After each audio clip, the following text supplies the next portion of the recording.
Montessori talks about observation in very specific terms. She, in fact, pretty much says if you don't observe, you are really not fulfilling your role as a person who is delivering scientific pedagogy. So observation is part of the scientific method, and she makes it part of the teaching. So what is observation? In the simplest way you can think about it, it's looking. Now, it's not just looking, because I can look at anything, but it's looking with knowledge and awareness. I think it's the most important tool for a Montessori teacher is to be able to know how to observe.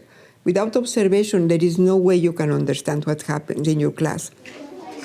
We're really training them to be scientific observers, but basically because you are conditioned not to make judgments, you start changing. You start changing through observation, and you start accepting what you see in front of you instead of trying to change it. And that's a transformation for the individual, because we are always trying to change someone. And here you cannot change it. You are going to respect what you have in front. You have to accept what the child is doing. Observation is important because I will approach each child each day as a new person, as a new child. So I don't bring what happened yesterday to the new situation.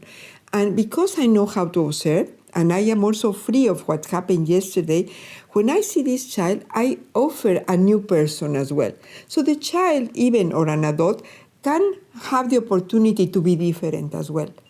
If I come with the idea about what happened yesterday to a new experience, I'm transmitting to the child my feeling of yesterday. And the child will react exactly the way I expect him to react.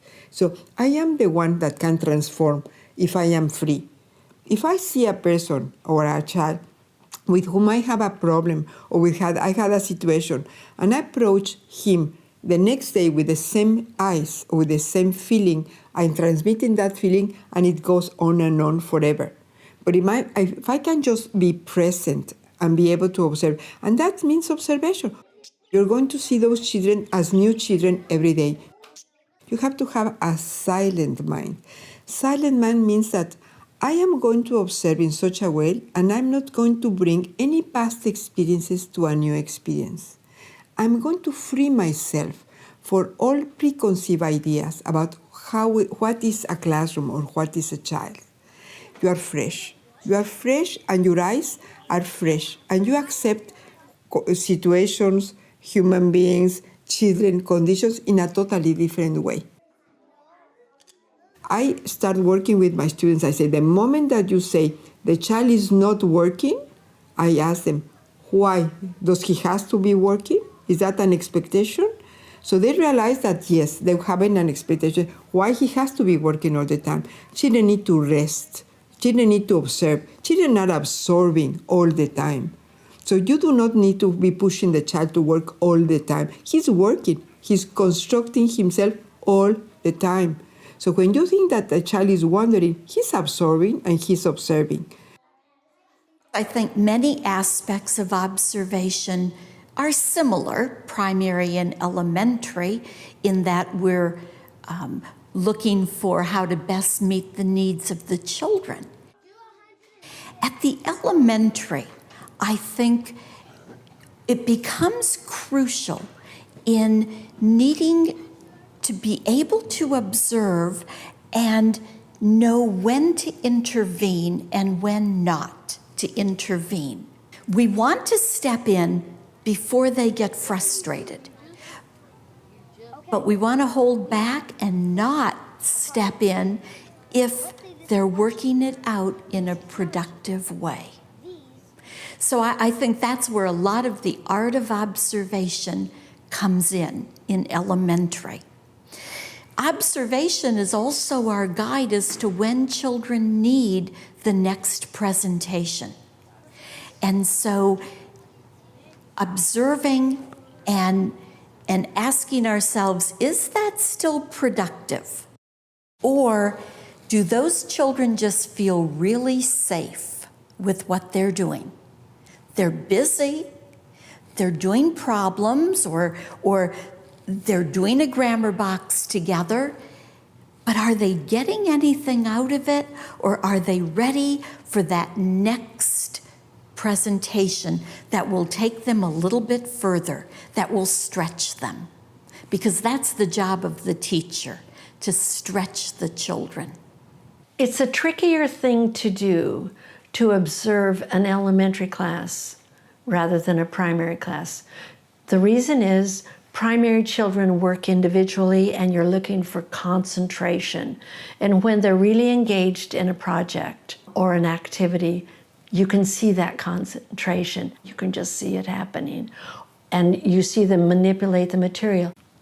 In an elementary classroom, you're looking for different things. And it's harder to see. The things that you're looking for are those psychological characteristics that have come into being between the ages of 6 and 12.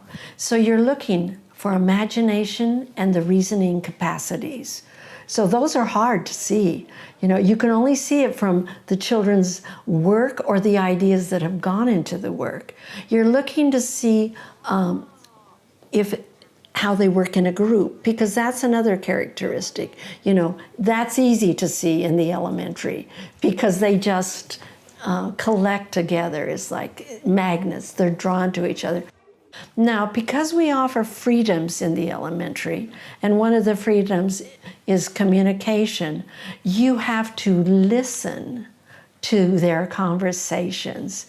And you can't judge those conversations because there has to be a balance. There's certainly going to be a lot of social discussion, but it's natural for these children because their task is to learn how to function in society.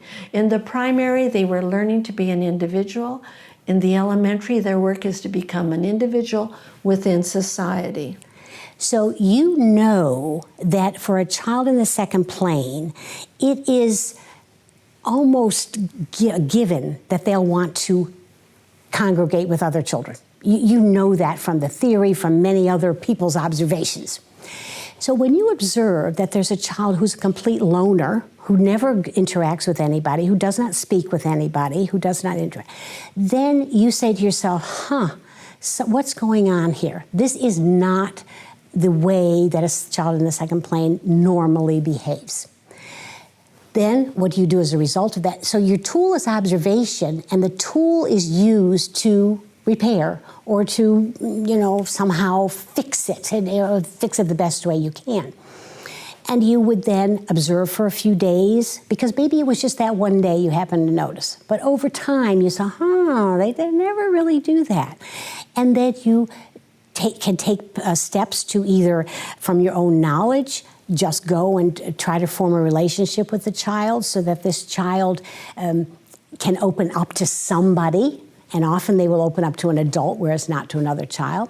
You might have to seek other guidance from administration first, and then from other experts in the field. But there's more to observation. Observation is looking at everybody and being aware. I would cite one example of observation. You're in a group lesson and a child timidly asks a question, kind of slips it in there, just, and they don't really articulate it very well. And the teacher just goes on. No, that's not a good plan. Stop. Excuse me, I heard you say something. I didn't quite hear what you said. Would you say that again? To observe that a child wants to participate and is unable at that moment to be as assertive as they might need to be. But not let those opportunities go by. So we have language, we have mathematics, we have geometry, and one of the things that Montessori teachers, elementary teachers, and primary teachers are cognizant of is that they want to see a variety of work going on in the classroom. It's not all mathematics or all language. No, this is one of the things that we as teachers need to observe about our own classrooms.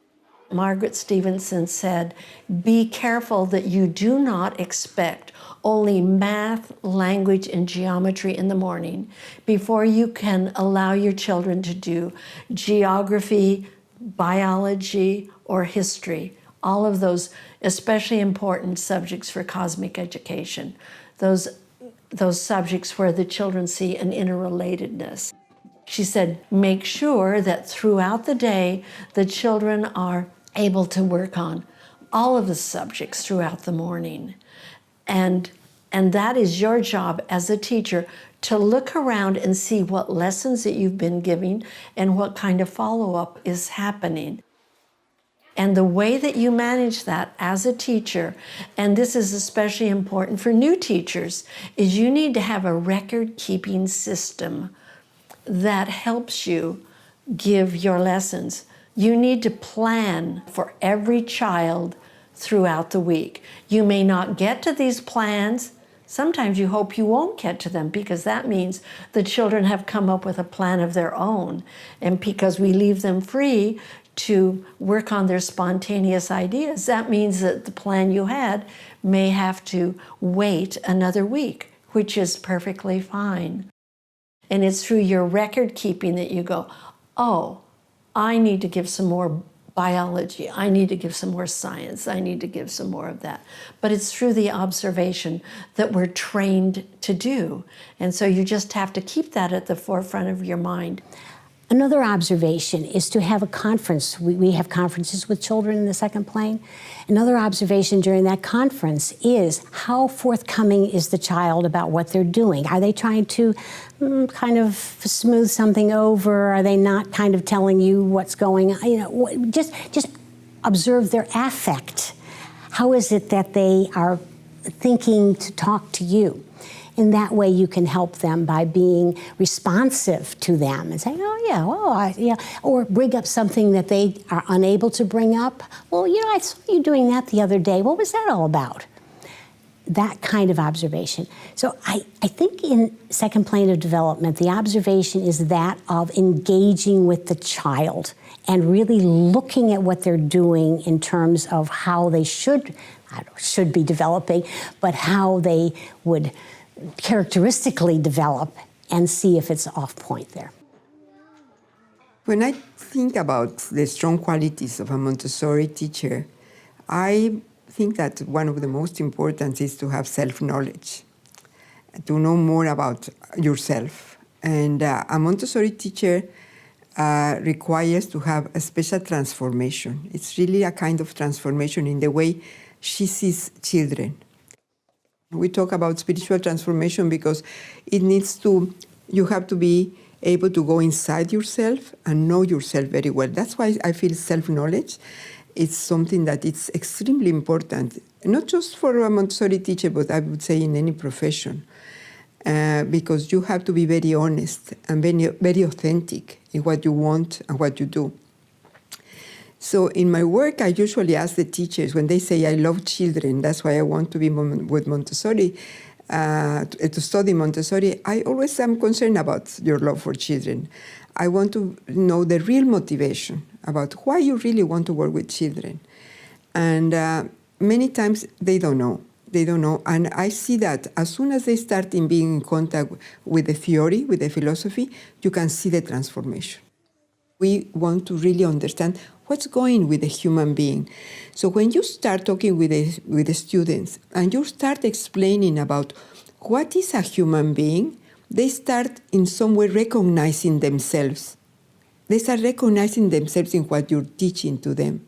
So it is really a conversation between human essence to human essence. So when you are giving the course, you are touching the core of something that resonates to them. The moment that you start this conversation on a deeper level, and you connect that also with their own lives, with their own upbringing, with psychology, and how the psychology is also part of our course, then they start understanding and they start looking at the child in a different way.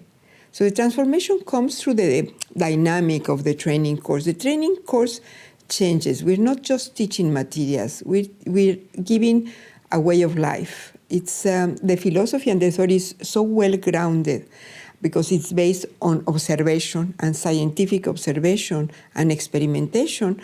It's not an invention, not a theory. It is something that you can see. Montessori was very concerned about the human condition, the human being, evolution, ecology, nature. She was concerned about what was happening. And in many ways, she was concerned about how human beings as a species, as a human species, can survive. And you only can survive if you are healthy.